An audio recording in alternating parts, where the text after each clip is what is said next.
朋友们，大家好！我现在来到大自然当中啊，就在我爸墓地的附近。这带其实呢风景也很漂亮，我先给大家看一看。这就是后面的山水，对吧？大家可能看见我其他视频呢，也已经很熟悉了。好，现在我们继续往前走。我走在田埂上，因为太阳比较大，所以我戴着帽子啊。今天呢，我一边走一边想跟大家说一个生活类的话题，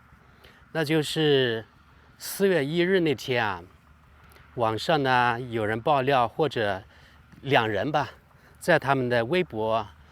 他们自己的官方账号上面发出了信息，说他们分手了。哪两个人呢？就是一个德国胖子，那个名字我就不说了哈，还有另外一个上海的一个女的。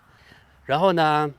我在网上看见有各种各样的说法，有的人说是假消息，但是我发现了一些华人媒体，特别是有些呢口碑比较好的媒体呢，比如说报纸啊也说了，应该有个《星岛日报》是什么吧，也报道了，说他们分手的消息应该是真的，不是那个4月1号的愚人节的消息。这个德国胖子啊，其实我做自媒体那个之前吧，我也关注过他的几期。我发现呢，他们的内容，或是他的，或是他们俩的内容，应该是抓住了所谓的流量密码吧。就是我不得不说，就是我们中国人呢有14亿人。所以呢，还是有一部分人，虽然中国现在已经算一个相对比较发达的国家了，但是呢，还有一部分人呢，崇洋媚外的心理非常非常的重。所以呢，一个德国胖子啊，因为成了中国的女婿，又会讲中文，所以呢，他收获了不少的粉丝。不过，中国14亿人呢，有一小部分人有这样的崇洋媚外的心理，那他就可大发横财了啊！网上说，他可能呢已经有什么1.5亿元人民币的那个资产了等等，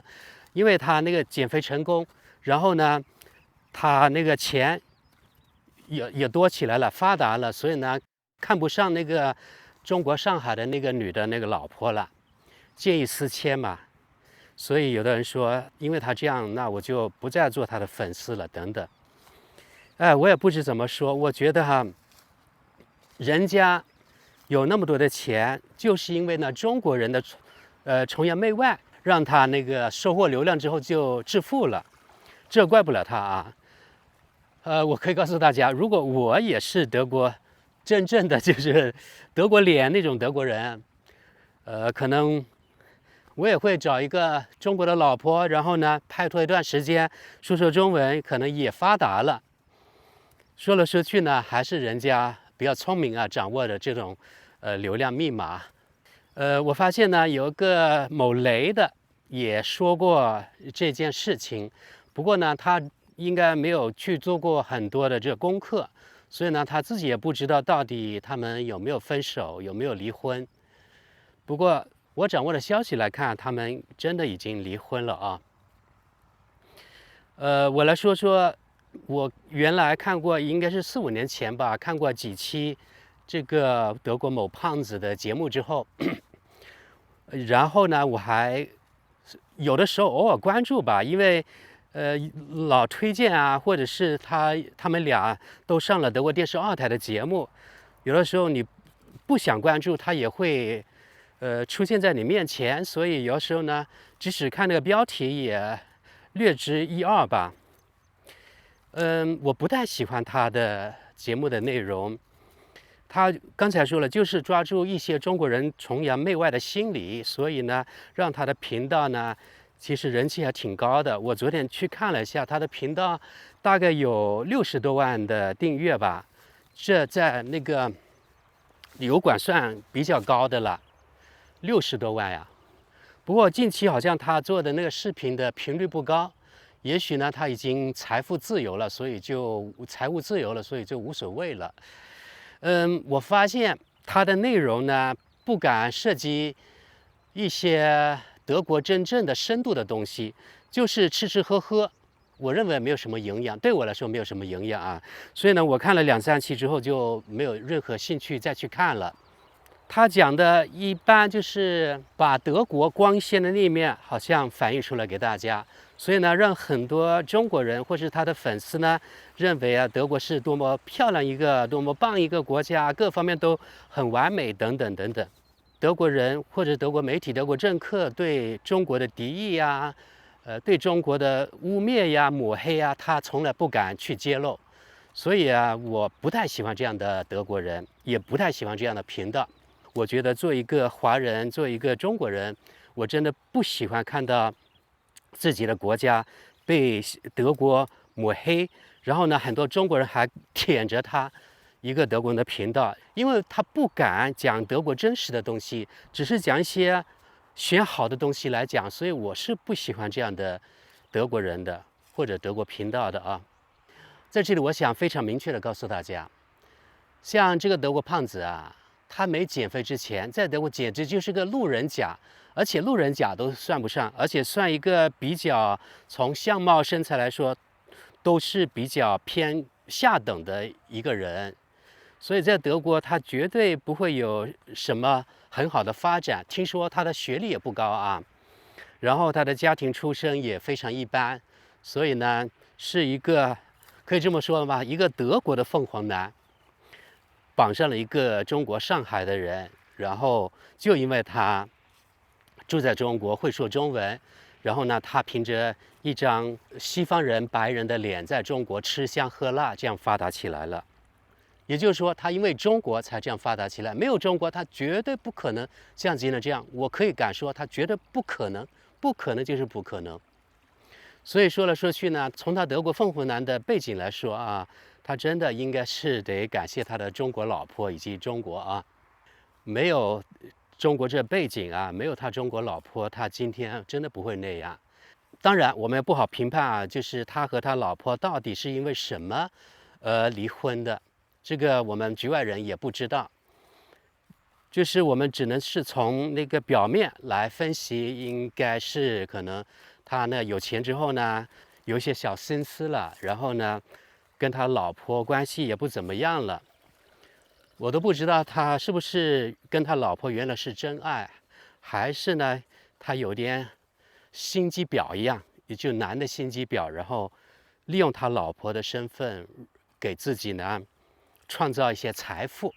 如果是这样的话，这个男的心机啊也是挺那个让人刮目相看啊。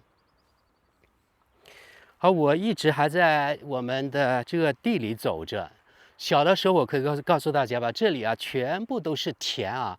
都是稻田，都是有水的，因为有水才能种水稻。而现在都是经济作物，你看都是柑橘，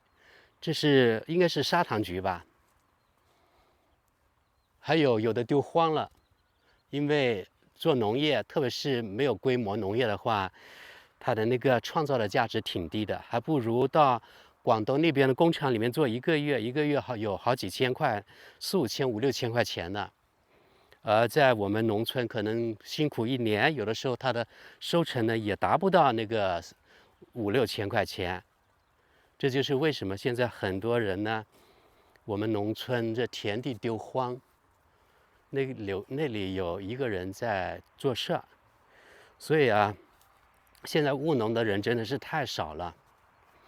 我记得小的时候，特别是夏天啊，那个稻秧啊绿油油的时候，然后呢，如果是有太阳，蓝天白云，这种画面特别特别的美。当然现在也美啊，现在是那个全是这种果树啊，以前是全是水稻，所以完全不同的景观。只不过呢，山还是和原来一样，没有什么改变。啊，有改变，就是现在我们这里的植被呢，比我小时要好太多了。现在我们这里的那个山上的或者是田里的野生的鸟类啊，还有山上的那个野生的动物，也比以前多了很多。所以这些年，因为这生态的恢复啊，导致了我们这里啊野生的东西也越来越多，这是应该是好的现象吧。好，刚才我们说到那个德国的某个胖子。由于减肥成功，由于呢跟中国的上海的女的结婚，在上海生活，会说汉语，所以呢，通过中国的网友，通过中国的粉丝，让她大力收金啊。当然，网上是不是谣言我不知道，反正说她的那个资本已经有1.5个亿了。其实我对她是有点眼红的，眼红她有这个身份，然后呢发财了、发达了。而我呢，作为一个普普通通的路人甲的中国人或者华人，没有这样的好的机会。也说了，刚才因为呢有一部分的中国人崇洋媚外，所以让他才有这样发达的机会。我用前置摄像头呢拍一些我们本地的那个植物吧，像这种小花特别的漂亮，它的花粉红色的小小的，这是我们这里本地的绿肥。然后呢，这种就是艾，就是艾叶那种艾，特别是现在啊，可以用它，来做我们本地的糕点，我们叫粑粑，也就是糯米，然后这种叶子把它用开水把它掸过，叫掸过吗？然后把它混进糯米里面去，这是一种纯天然的那个食品，所以非常的健康，很多啊，这田埂上面都是可以说。哎，这里还有一个去年的那个橘子，你看还长在树上，我估计已经很甜了吧。然后大家看看，这就是无敌的那个景观，还挺好吃的。你看这里还有，是去年的果啊，今年新的也长出来了。那里也有，还有几颗。味道应该不错的，我再尝一个。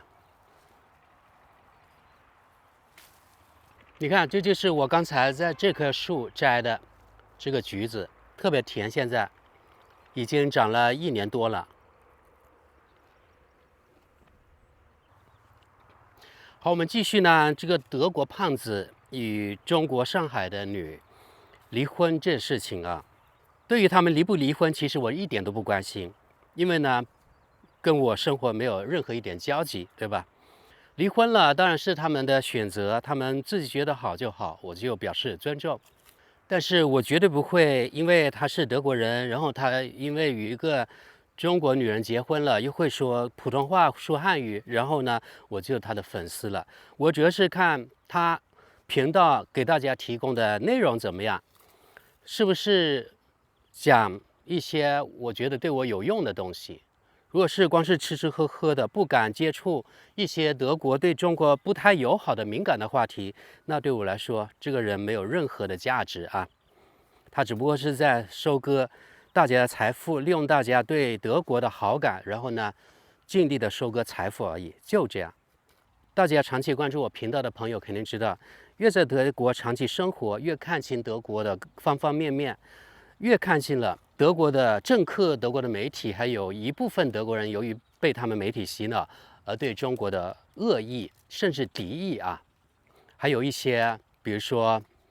种族方面的歧视吧，这在德国是存在的。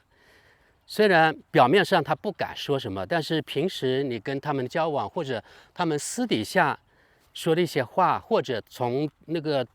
德国读者他们媒体下面他们的评论，你肯定知道他们的种族歧视，而且对中国人的深深的敌意还是存在的，而且敌意这几年我认为是越来越深了。一个是因为呢，中国的综合实力要比以前强多了，他们可能啊是羡慕嫉妒恨，这羡慕嫉妒恨的成分肯定不少。因为相对来说，中国的实力是上升的，而他们的实力呢是下降的，你说他们的心里能平衡吗？所以呢，德国人、德国还有西方人总体来说对中国的敌意确实是加深了。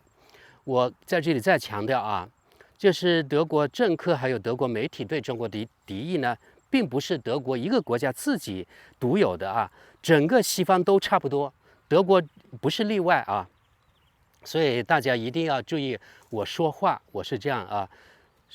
真的是整个西方对中国就是敌意越来越深，而不是单单德国一个国家啊。在这里呢，还有你看，还有这些果子也可以吃，我再尝一个吧。而且我认为啊，随着中国的实力继续上升，西方相对来说，由于什么俄乌危机，对特别是欧洲造成的那个损失呢越来越大，那欧洲的经济实力、欧洲的综合实力肯定还会继续下降。那么，那种西方人100-200年来与生俱来的那种傲慢啊，他们可能由于他自己实力的下降，可能变得会更加恶化。我认为啊，所以说来说去吧，从德国胖子与中国这个上海女离婚这件事情，我还是再展开一点。我觉得今后呢，对我们在海外，特别是在欧洲以及北美的这些华人，应该今后的日子应该会越来越困难吧。我看见一条毒蛇，差点吓了我一跳。因为现在是下午嘛，有阳光，所以那个蛇呢是冷血动物，它们喜欢出来晒太阳。不过我自己穿着这个裤子啊、长裤啊，穿着袜子，一般来说应该不会有什么问题。而且蛇是这样啊，你不去攻击它，它一般来说它是怕人的，它是赶快溜走的。所以虽然我看见这个蛇，因为是刚才是一条黑的，不知道什么品种，没有去细看，所以虽然吓了一跳，但是有惊无险吧。反正我觉得哈，就是对我们在海外的，特别是欧洲以及北美的华人，今后的日子应该会随着中国国力的上升，那我们在外面的日子可能会越来越难过啊，就是对我们的敌意也越深。特别是最近呢，我看了网上有介绍，美国现在有一个非常火的电影，就是《内战》，就是它是一种相当于科幻片吧。就是预估在未来的某个时候，美国自己发生内战，比如说德州的和加州的联合起来组成一个西方军还是什么，然后呢，佛罗里达也怎么样，与那个美国政府步调不一致的、理念不一致的，他们就互相打起来，变成了美国内部的内战。这个呢，其中有一个细节，那就是来自香港的华人在美国被人家一枪就毙了。虽然他极力说我是香港人，然后那个在枪毙他之前，那个白人说是中国香港吧，怎么样，然后他就是一枪把这个人就毙了。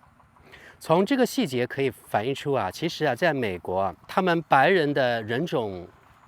优越论是根深蒂固的，不管你多少年，一般都不会改变。所以，如果那些所谓的高华一个劲的那个贬低自己的祖国，然后呢，为了讨好那里的白人，做出各种匪夷所思的事情，最后呢，反噬的还是自己啊。好吧，那今天我们就是大概讲了一下德国那个原来200多斤的胖子，后来减肥成功之后，见异思迁了，然后与中国这个女的离婚了。其实他们2个人都减肥成功了，变成了帅男靓女，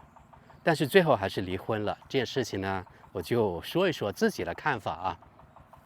那今天我们就到这里吧。我今天在我们村的野外跟大家说一说，因为今天天气还不错。所以呢，让大家看看我们这农村的周围怎么样啊？全是绿色，可以说我们这里啊，绿化，我认为植被应该是99%，甚至100%，几乎没什么裸露的土地啊。刚才我以为是有个什么一条蛇跳到我的脚面了，所以我吓了一跳。那好吧，那我们今天就到这里，非常感谢大家，我们下期见。